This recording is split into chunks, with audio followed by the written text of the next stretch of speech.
¿Empezamos, pues? Sí. Venga. Siéntate bien. Mitos y leyendas. Tema 11 de lengua. ¿Vale? Aunque no tiene nada que ver el título, pero... No, pero aquí está el contenido. ¿Vale? Buscamos el contenido y ya está. En vocabulario tenemos, vamos a ver,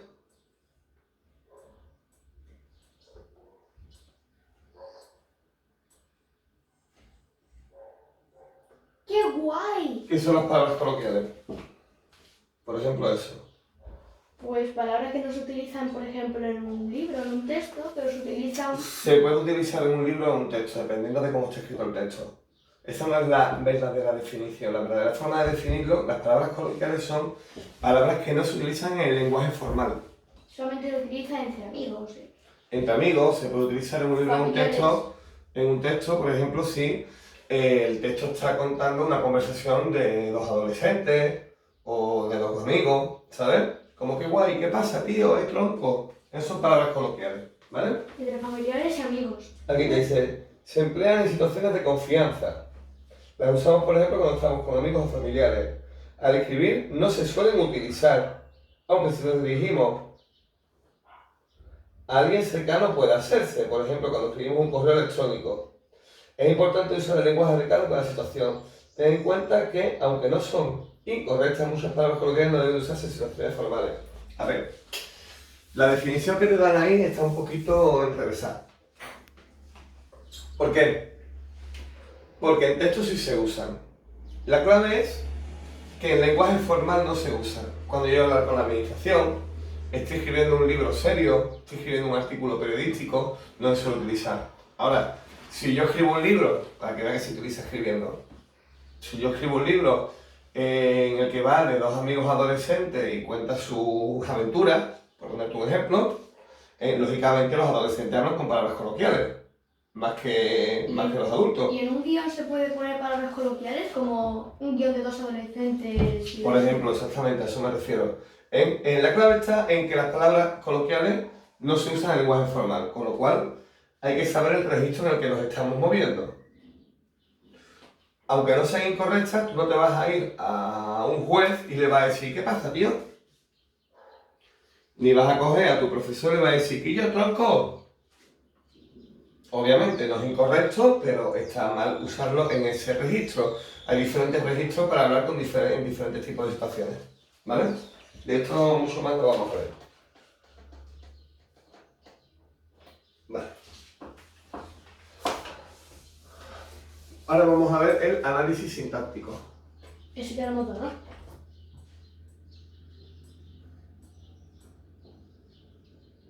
Analizar de... Sí, pero aquí viene más profundidad. Tú has visto cómo se analizan a lo mejor algunas palabras, algunas... Sujeto de predicado... Exactamente. A ver, el análisis sintáctico es la madre del cordero de la lengua. El análisis sintáctico es la base de la lengua. Cuando Ferdinand de Saussure inició la lingüística, ¿vale? O Antonio de Nebrija con la primera gramática, esto no viene aquí, pero bueno, lo cuento yo. La base de la gramática y de la lingüística es analizar oraciones para saber el valor que tiene cada palabra y la función que tiene cada palabra, ¿vale? Aquí, a ver cómo viene. Vale.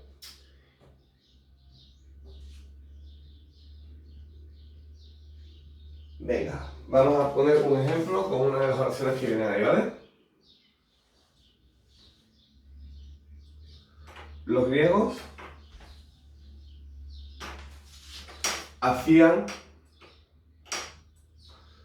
ofrendas a sus dioses. Aquí te dice que primero identificas el verbo, ¿vale? Normalmente cuando tú haces un análisis sintáctico se va de menor a mayor, ¿vale? ¿Cómo Entonces, que de menor a mayor? ahora lo vas a ver. Primero identificamos el verbo, ¿no? ¿Cuál es el verbo? Hacían, pero nosotros lo hacemos muy diferente. Lo hacemos sujeto, los griegos hacían ofrendas a sus dioses, Es el predicado. Sí, sí. Hacían verbo, ofrendas a sus dioses. Es que entonces no puedes ir escribiéndolo. Entonces lo mejor es hacerlo así. Por ejemplo, verbo. ¿No? Hacían verbo. Primera, segunda o tercera persona. Hacían, pues... Ellos hacían tercera persona del plural. Del plural, ¿no? ¿Se puede ir a P? Y ahora. Conjugación. Hacer o ir. Hacer en segunda conjugación. De la segunda conjugación. Así se suena análisis sintáctico, ¿vale? Venga. Los, ¿qué es? Los, pues sería... Pues... Un artículo... Los y las. ¿Un artículo? ¿No?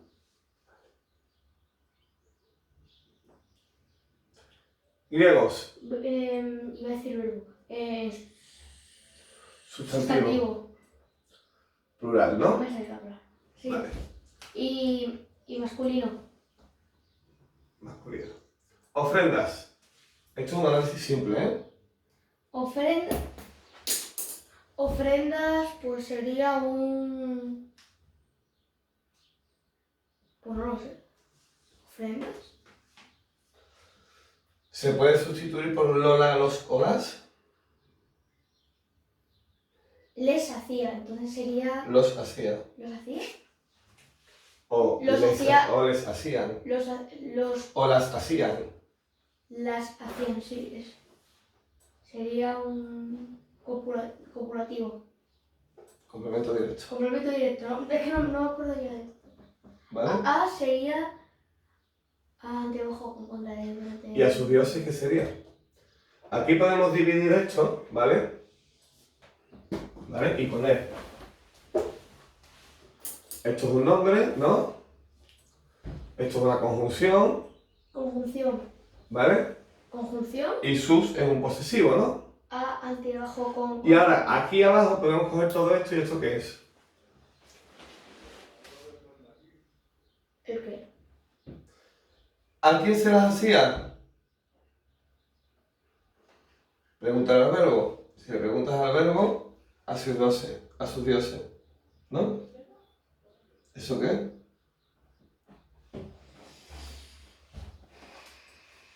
Complemento indirecto. ¿Eso lo has hecho alguna vez? Sí, complemento directo e indirecto. Sí, el complemento... Se sustituye por les y se. Les. Los griegos les hacían ofrendas, ¿no? Sí. Entonces complemento indirecto, ¿no? Pero ofrendas. Complemento directo. Lolas, los y las, ¿no? Las ofrendas. Los griegos las hacían a sus dioses, ¿no? Entonces complemento directo, ¿no? Ah, sí. Las hacían. Mira, el complemento indirecto es mucho más fácil de entenderlo de otra manera, ¿vale? El complemento indirecto, a mí siempre me decían que le preguntara al verbo. Pregúntale al verbo. ¿A quién se las hacía? A sus dioses. Complemento indirecto. ¿Vale?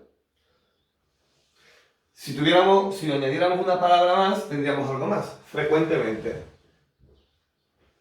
Ahora. ¿Esto qué? No sé si lo habrás visto. Esto es un complemento circunstancial Sí. de tiempo. De tiempo. Frecuentemente está también de tiempo. Eso es como los adverbios. Hay de tiempo, de lugar, de modo. Bueno, entonces, has visto que ya lo hemos escrito, ¿no? Sí. Ahora podemos poner un nivel nuevo, ¿no? Sujeto y predicado. ¿Cuál es el sujeto? Los griegos. ¿Y predicado? Pero frecuentemente los griegos hacían ofrendas a sus dioses. No, pero está aquí. Como está aquí, pertenece al predicado. ¿Vale? Entonces esto sería predicado.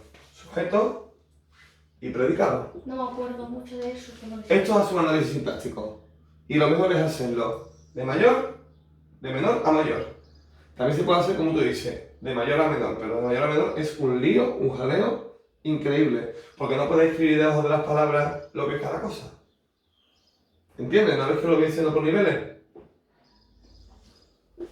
Entonces, para hacer un análisis sintáctico, resumiendo, sabemos que una oración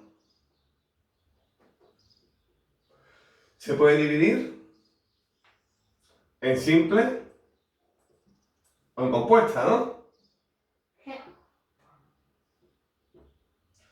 Y después las compuestas pueden ser coordinadas. Esto no viene en tu libro, ¿eh? Pero para que lo vayas viendo ya. O subordinadas, ¿no? Sí. Una vez que tengo cada una de las oraciones, ¿no? Tengo que dividir cada oración. Te lo he borrado porque voy a ponerlo como oración, ¿no? Cada oración simple, de la que consta la oración que estoy analizando, tengo un sujeto, ¿no? Un sujeto. Y un predicado. Un predicado. Para saber este predicado, busco el verbo, ¿no? Y ahora, en el sujeto tengo que localizar varias cosas, ¿vale? Los pronombres personales, ¿no? Nombre. Adjetivos, ¿no? Sí. Etc, etc, etc. En el predicado, el verbo. Y también puede haber nombres, puede haber adjetivos, puede haber pronombres, etc, etc. Pero con otras funciones, ¿vale? Y ahora yo voy descomponiendo la oración en trozos. Y voy haciéndolo. O voy mirando cada uno de los trozos y los voy recomponiendo. ¿Vale? Eso es un análisis sintáctico. No me quiero meter en eso mucho porque la verdad es que ni viene ahí muy bien explicado. ¿Vale? Aquí te viene lo que tienes que identificar, ¿vale? Te dice que reconoce sujeto y predicado. Después, identifica los complementos del predicado, ¿vale? Complemento directo, complemento indirecto siempre van en el predicado, ¿vale? Indicar la función del complemento directo, de indirecto, circunstancial o atributo, ¿vale? El atributo. El atributo es un complemento que aparece en los verbos copulativos y se puede sustituir por lo, ¿no? Sí. Yo no lo llamaré atributo, pero bueno. Atenea era una diosa. Atenea lo era, ¿vale? Después te dice el complemento directo, grupo nominal que funciona como complemento directo se puede sustituir por los o las, es lo que te he dicho antes, ¿no? Sí. Recuerda que el complemento directo solo lleva la preposición cuando es una persona, ¿vale? Para saber si una palabra o grupo de palabras es complemento directo, transformamos la oración en pasiva sustituyendo la forma verbal ser por el participio. Esa es la forma de ver el complemento directo, ¿vale? Ulises saludó a un guerrero. Por ejemplo, ¿no? Entonces, cuando yo transformo en pasiva, ¿te acuerdas que lo vimos? Ulises. Pues veo que mal escribe esto con azul, si me ponerlo en azul.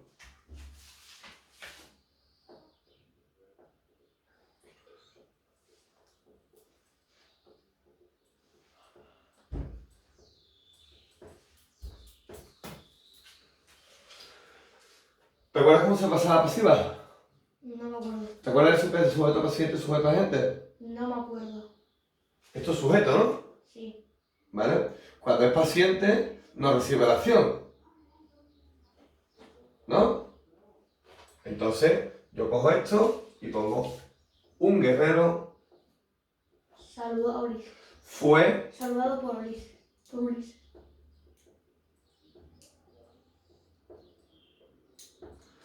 como el que recibe la acción es el guerrero. Esto se llama sujeto paciente, ¿no? Y esto es sujeto agente, ¿no? Está activa ahora mismo. La pasada pasiva, Ahora paso pasiva. ¿no? Cuando yo la paso pasiva, y utilizo el participio de pasado para pasar la pasiva, el que se convierte en el nuevo sujeto es el complemento directo. Siempre. La de arriba es activa y la de abajo es pasiva. Efectivamente. Entonces, si quieres comprobarlo, en vez de con el lo las, los o las, lo pasas a pasiva. Lo que se convierte en sujeto es el complemento directo. Y el complemento directo te dice se puede sustituir por le o les. Claro.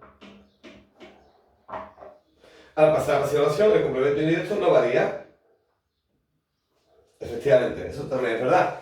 Pero es más fácil que le preguntes al verbo. Aquí te dice, por ejemplo, llevé un paquete a Pablo. Un paquete fue llevado a Pablo. Sigue en la misma posición, el complemento indirecto, ¿vale? Pregúntale al verbo. ¿Vale? ¿A quién llevé el paquete? A Pablo.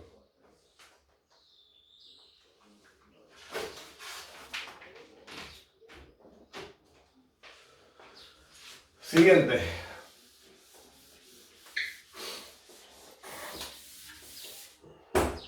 Yo soy de ciencias, te lo recuerdo, ¿eh? Estoy intentando no cometer errores, pero a lo mejor un error cometo, pero no creo. No creo porque voy siguiendo el libro, vamos. ¿Ya paso de página? Sí. Punto suspensivo, facilísimo. Se utiliza en etcétera y también como cuando, por ejemplo, Efectivamente, creo que te lo he dicho alguna vez. por ejemplo, Se utiliza en enumeraciones, ¿no? cuando dices en puntos suspensivos, es como que se alarga más la palabra. Punto suspensivo es una forma de dejar inconcluso algo. Cuando no vas a seguir escribiéndolo, pones punto suspensivo. O etc. Ahora, cuando es una enumeración, también se utiliza punto suspensivo. Y los puntos suspensivos pueden ser sustituidos por etc. Que por cierto, ¿sabes de dónde viene etc? Etcétera.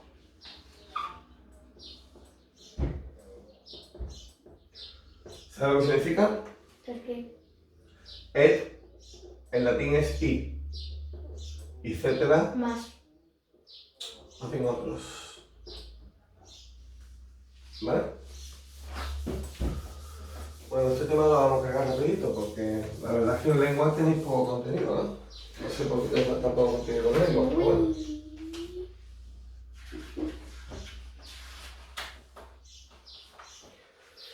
Bueno, aquí te habla de preparar una entrevista, ¿vale? En saber hacer. Esto básicamente, preparar una entrevista es simple, ¿no?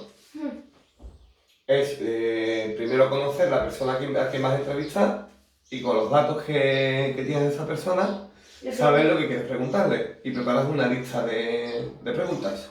Ahí se prepara una entrevista. No voy a entrar más porque tampoco tiene mucha historia. Vale. Teatro.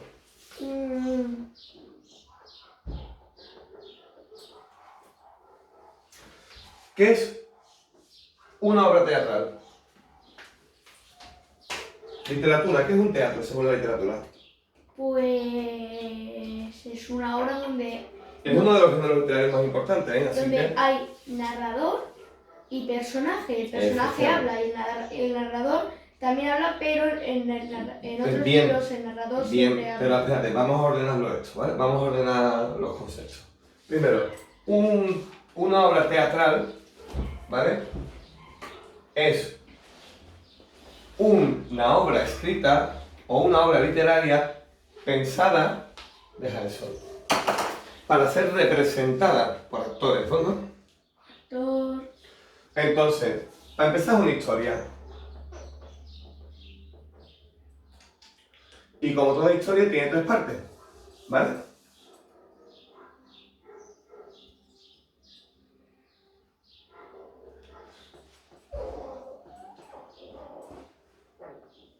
Una introducción, ¿no? Donde te plantean el escenario donde se va a desarrollar la acción, te hablan un poco de los personajes. Un nudo, donde se desarrolla toda la trama.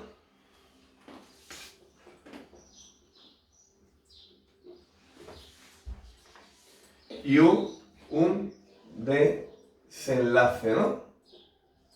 Que es cómo termina la trama. Desenlace. Sí, es que se me hace joder boli. Ajá. Bueno, pues es un otro. ¿Vale? Básicamente esta es la estructura de una obra de teatro. Después, los agentes intervinientes en una obra de teatro.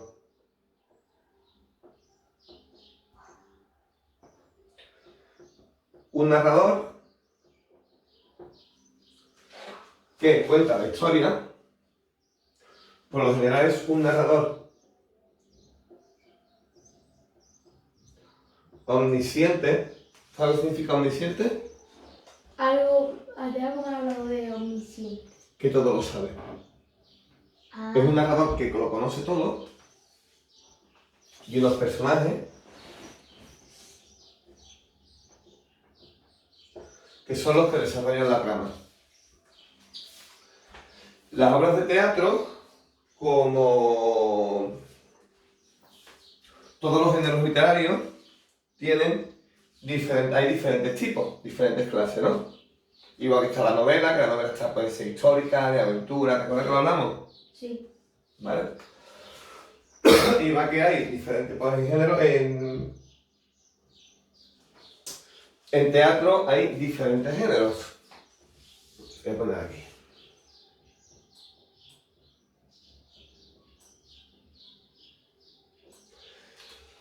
Pero los géneros más grandes en que podemos dividir el teatro son dos.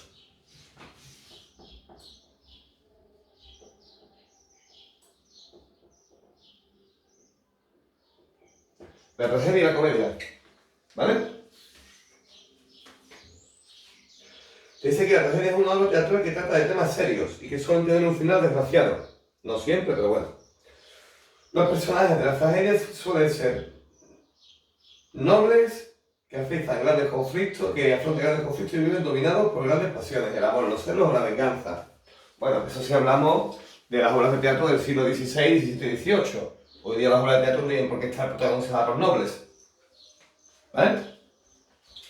Y te dice, la comedia plantea conflictos de la vida cotidiana protagonizada por seres comunes. ¿Cómo que por seres comunes? Gente del pueblo. Tampoco estoy de acuerdo con esta definición. ¿Vale? Porque hay comedias, incluso del siglo XVI, XVII y XVIII, que están protagonizadas por nobles. Para hablarte del teatro te voy a poner el ejemplo, ¿vale? De uno de los mayores dramaturgos de toda la historia. William Shakespeare, ¿vale? William Shakespeare. Sí.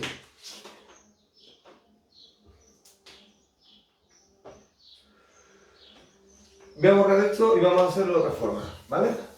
Yo te voy a ir diciendo obras de Shakespeare, ¿vale? También te voy a decir alguna de Cervantes, porque con Shakespeare hay poca comedia.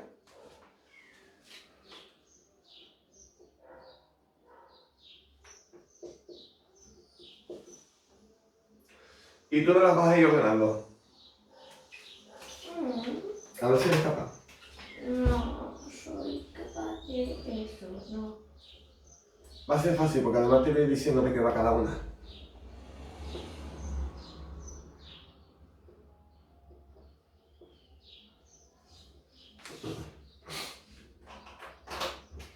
La primera, de la que te voy a hablar.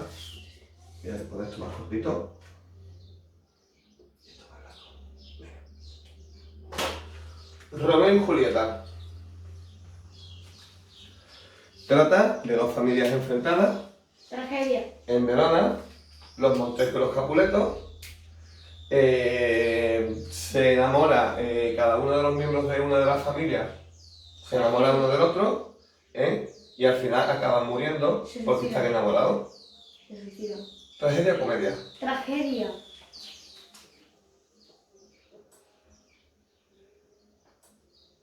¿Y qué se tomaron? ¿Cianuro para morirse? Ese no es el tema. Ah, vale. Hamlet. Un príncipe danés. Su padre es asesinado por su tío y toma el trono. Intenta matarlo a él, pero al final lo que termina en Inglaterra como desterrado.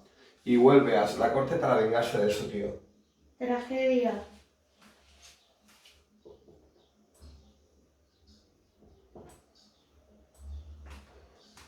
Ricardo III. Un rey que se vuelve loco. Que ya empezamos. y sus locuras empiezan a llevar al país por muy mal camino. Uf, se vuelve loco, pero lleva a su país a la leche. Si me cuentas algo más, pues a lo mejor te lo puedo. Tragedia. Tragedia. Si me llegas a decir pues otra cosa, pues a lo mejor cambio. Otelo. Otelo. En la Venecia del siglo XVII, final del siglo XVII, un grupo de nobles, ¿vale? Uno de ellos se enamora de la mujer de otro. ¿Tragedia? Sí. Sí, sí.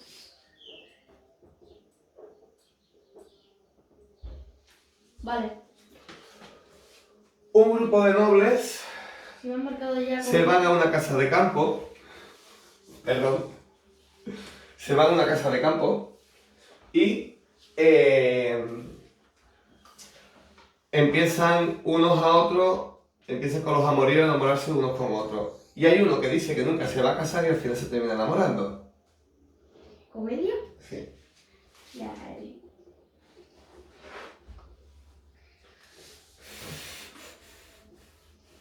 Mucho ruido y pocas nueces. Vale. Una obra fantasiosa sobre que tiene hadas, tiene... Comedia. Sí. Ya empieza.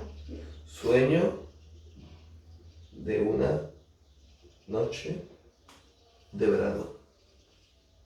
Así podemos seguir hasta el infinito. Te voy a poner una de Cervantes, ¿vale?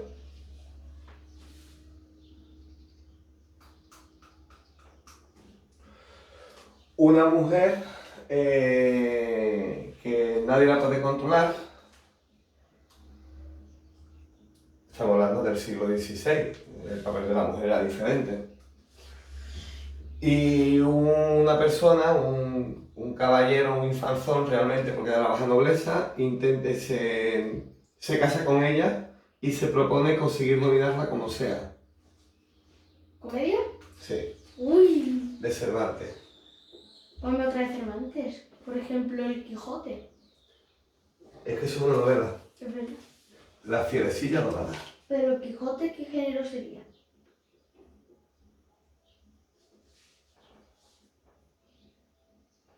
Te estoy diciendo, es novela. No. Ah, novela es un género ya. Es un género diferente porque vimos la última vez. No es teatro. No está escrita para ser representada. Ah, vale, entonces no. Una del siglo XX. A menos... Un noble que el resto de nobles los apartan, lo encierran en un castillo, él consigue escaparse. No es el conde de Montecristo, ¿eh? Y al final, él consigue vengarse de los demás. Pero todo con tono irónico y con tono... Comedia. Sí. La venganza de Don Mendo. Soy listísimo. Abu... Asus...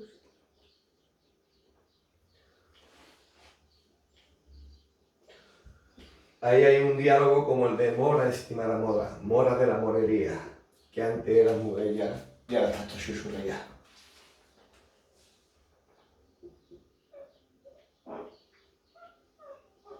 Tu vídeo de chico me hizo mucha gracia. Bueno, pues yo creo que ya hemos terminado. Y con esto terminamos. Con esto acabó la clase de lengua.